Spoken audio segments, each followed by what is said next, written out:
আমাদের সৌভাগ্য জেলা পর্যায়ের একজন নেতা আমাদের সামনে উপস্থিত। তো এই সুযোগটা আমি ছাড়তে রাজি না। সেই সুযোগটা কি? আমার অনেক দিনের একটা দাবি, বাংলাদেশে 500 আসনের পার্লামেন্ট চাই। আর কোনো এমপি সংসদ সদস্য বেতন ভাতা পাবে না, গাড়ি সুবিধা পাবে না।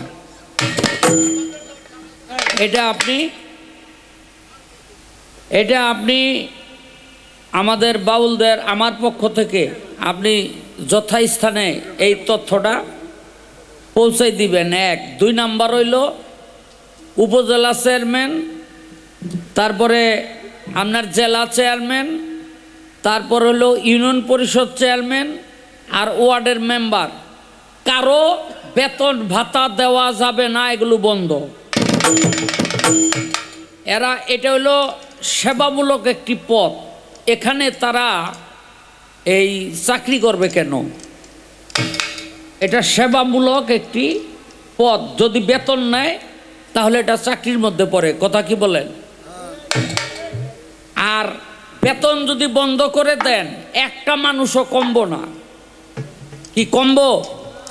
চেয়ারম্যানি পদের লেগে একটা মানুষ কমবো না, দেখবেন আরো বেশি করে খারাই গেছে। তো এইটা লিডার আমার তরফ থেকে আপনি একটু জানাই দিবেন। এই যে এত খুঁজা কইলাম,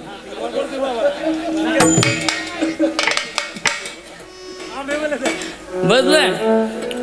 500 আসনের পার্লামেন্ট চাই। কোন এমপি বেতন ভাতা গাড়ি কিছু পাবে না, এই সুবিধা সরকার দিবে না। তাতে এমপি পদে প্রার্থী হওয়ার জন্য একটা মানুষও কমবো না, আরো বাড়বো। আর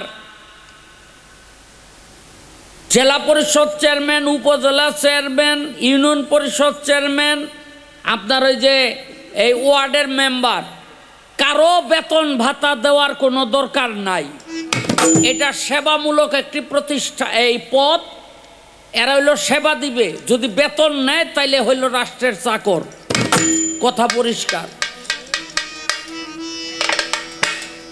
এটা আমার আকুতিটা, মিনতিটা আপনি একেবারে যথাস্থানে জানাই দিবেন, আগামীতে যেন আমরা এই সুবিধাটা বাংলাদেশ পাই। এই